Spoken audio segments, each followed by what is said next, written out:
એકવારની વાત છે, ગુરુ દ્રોણાચાર્ય પાંડવો અને કૌરવોને ધનુષ વિદ્યા શીખવતા હતા. ધનુષ વિદ્યા શીખવતા હતા ત્યારે એક છોકરો આવ્યો. છોકરાએ કીધું, ગુરુ દ્રોણાચાર્ય, તમે મને શિક્ષા આપશો? તો ગુરુ દ્રોણાચાર્યએ કીધું, બેટા તારું નામ શું છે? એકલવ્ય છે. તો ગુરુએ કીધું, હું તમને ન ભણાવી શકું, મને માફ કરી દેજો. તો એકલવ્ય ઉદાસ થઈને જતો રહ્યો. તે જંગલમાં ગુરુજીની મૂર્તિ બનાવી અને પોતે ધનુષ વિદ્યા શીખવતો હતો.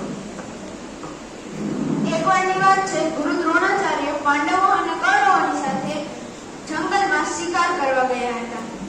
તેની આરે એક કૂતરો હતો. તે બહુ ભસતો હતો.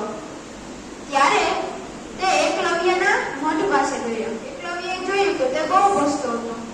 એકલવ્યએ તેના મોઢામાં એવી રીતના બાણ માર્યા કે કૂતરાને લાગે પણ નહીં અને કૂતરો બોલતો બંધ પણ થઈ ગયો.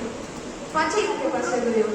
ત્યારે દ્રોણાચાર્યએ કહ્યું, આટલી અદ્ભુત વિદ્યા કોણે શીખડાવી છે? પછી કૂતરો તેને એકલવ્ય પાસે લઈ ગયો. દ્રોણાચાર્યએ કીધું, કોણ છે તારા ગુરુભાઈ? મને કહેતો જરા.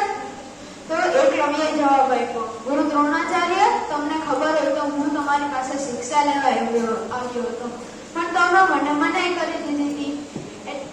એટલે હું તમારી મૂર્તિ બનાવીને તમારાથી જ શિક્ષા શીખ્યો છું. પાંડવોને વચન આપ્યું હતું કે સૌથી વધારે ધનુર્વિદ્યા હું અર્જુનને જ શીખવીશ. અને ગુરુ દ્રોણાચાર્યએ કીધું, હવે તે મારી પાસેથી શિક્ષા તો લીધી છે, તો તારે મને ગુરુ દક્ષિણા તો આપવી પડશે. તે માટે તારે મને તારો જમણા હાથનો અંગૂઠો આપવો પડશે. એકલવ્યએ કીધું, કઈ વાંધો નહીં. અને એમ કહી અને બાજુમાં પડેલું ચાકુ લઈ અને પોતાનો અંગૂઠો કાપી અને ગુરુ દ્રોણાચાર્યને પધરાવી દીધો. ત્યારે ગુરુ દ્રોણાચાર્યએ કહ્યું કે હું તને વરદાન આપું છું કે તું આ દુનિયામાં સારી વાર્તા બધે ફેલાશે. Thank you.